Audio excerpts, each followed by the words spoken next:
Hello, আসসালামু আলাইকুম everyone, আপনারা কেমন আছেন? আমি আলহামদুলিল্লাহ ভালো আছি। তো আপনাদেরকে আজকে দেখাবো পেঁয়াজের পাশাপাশি কি চাষ করা যায় এখন।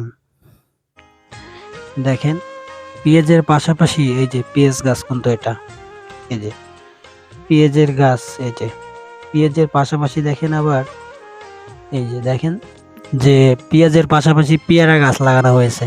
এখন কিন্তু পেয়ারা লাগানোর সময়।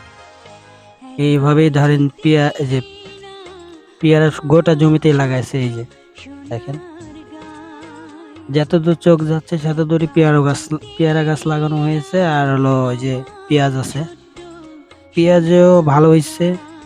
আবার এই যে পেয়ারা গাছগুলোও সব টেকে গেছে। তো আশা করি আমার সাথেই থাকবেন। আপনাদেরকে আজকে ফসল নিয়ে কেমন আছে বা কেমন পেয়ারা গাছ বা কেমন পেয়ারা আসছে সব দেখানোর চেষ্টা করবো আজকে। আপনারা সঙ্গে থাকুন।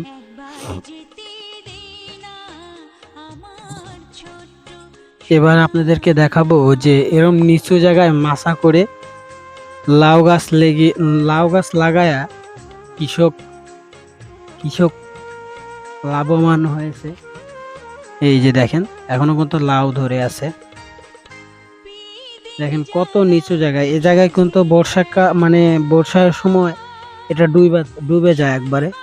আর এই যে এভাবে চাষ করছে, দেখেন কত উঁচু জায়গা থেকে এই যে চাষ করছে।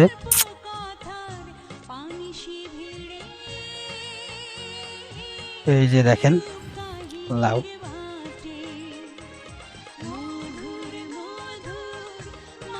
এটাও অনেক বড় এরিয়া নিয়ে আর কি এই লাউ চাষ করা হয়েছে। আপনাদেরকে দেখাই, এই যে দেখেন লাউ ধরে আছে বড় বড়।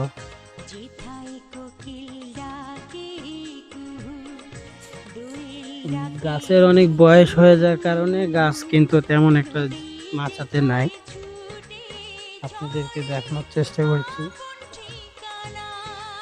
এই যে এগুলা গাছ কিন্তু আবার মোটামুটি এগুলা গাছের লাউ, এই যে বড় বড় লাউ ধরছে। এই যে দেখেন জালিও কিন্তু আসছে, ছোট ছোট জালি আসছে, দেখতে পাচ্ছেন যে কত সুন্দর জালি আসছে।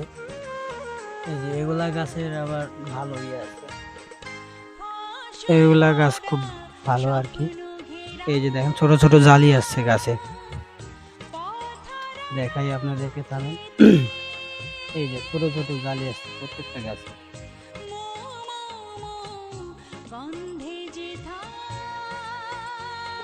দেখেন এই গাছে আবার, এই জায়গাতে আবার দেখেন এই যে ফুল আসছে সব,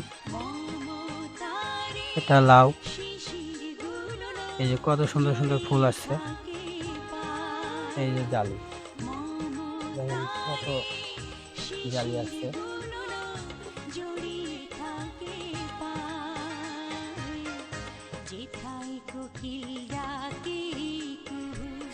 এই যে এই পাশ দিয়ে দেখেন আবার কাছাকাছি কিন্তু অনেকগুলো লাউ ধরে আছে। এই যে